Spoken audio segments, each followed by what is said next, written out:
Hi, I'm Bryan Batt, and meet me at the MUNY. Hairspray. Go. Meet me at the MUNY in Forest Park. Hi, I'm Mike Isaacson, the executive producer and artistic director of the MUNY, and I'm here in the MUNY Actor Lounge with Bryan Batt, who is starring as Edna Turnblad in our production of Hairspray. And I don't know where to begin with you because I have so many questions.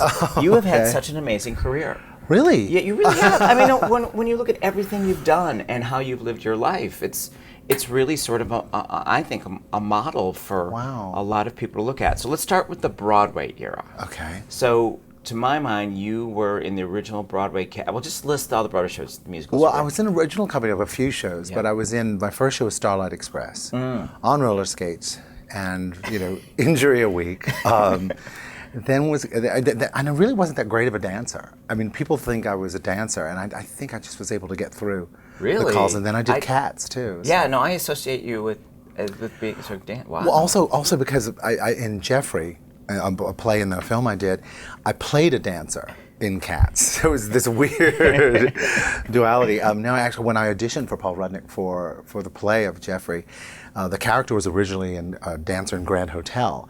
And he looked at my resume and said, "Are you really in Cats?" And I said, "Yeah, now and forever." And it stuck. And he just changed the part.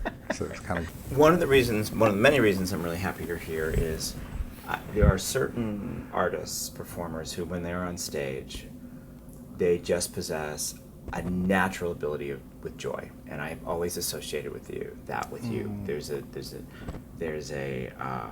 just the most,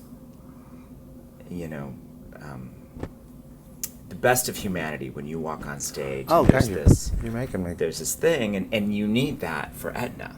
Oh, that's That is the core of who Edna is. And it's been such a pleasure, just the bits and pieces I've seen in rehearsal, watching those two forces come together. So it's a hard part. Yeah, it's deceivingly. It's deceivingly hard because you can't go drag or camp. No, because he's a woman. He's a woman. Yeah. It's like Peter Pan. It's a boy. You can't comment on being a boy. It's a woman playing a boy. This is a man playing a woman. So how are you finding all that? The hardest thing is the body positions, what to do with my hands. There's certain aspects of, I find, that he's this big, because I'm going to be a big girl. I'm a truck in a wig. And, so it's finding, more feminine, but also humorous at the same time, body language. The voice is coming along. It's kind of a mix between Hazel and Ethel Mertz and Gene Stapleton in All in the Family. Tracy Turnblad, you get right back here. I got hampers full of laundry, and my diet pill is wearing off.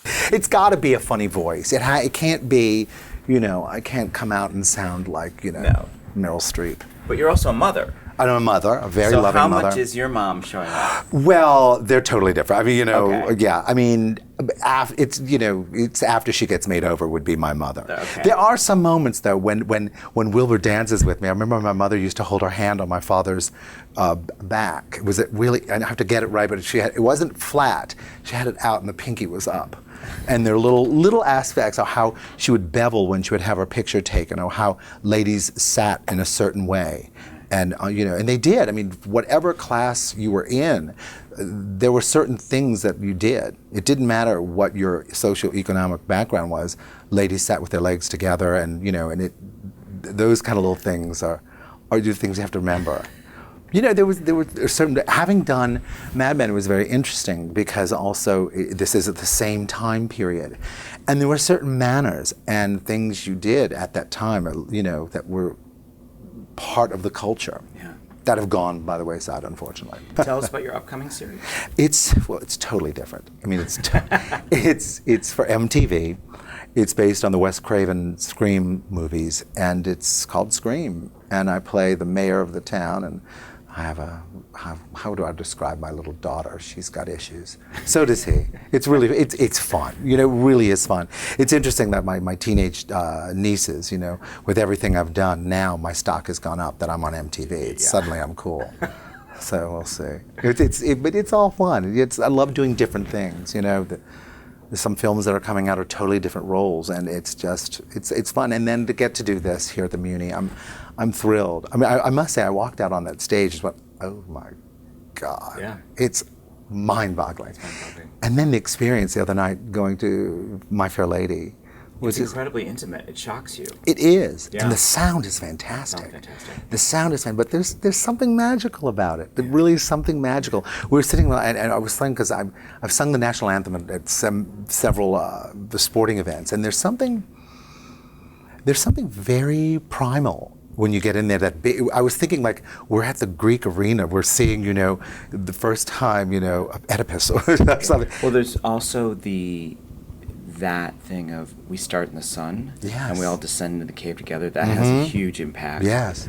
And in the Times review of Tempest in Central Park, there was a great line. I thought I was mad at myself. I never thought of it. He said something about the stars, something about the sky and the stars, who are always the co-producer, and that happens here too. Yes. Everything can find its own poetry because of all that coming to it. It's very, and it always surprises me because, like, because once it's there, I'll be like, oh, I never anticipated the impact of that, and now this moment is, you know, bigger for some reason. It's really it's quite magical. I honestly, I don't know how you all do this in such a short time.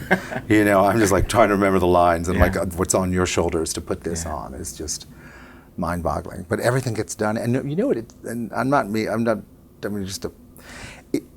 It's such a pleasant place to work. Everyone is so and loves what they do, and know that they're lucky to get to do it.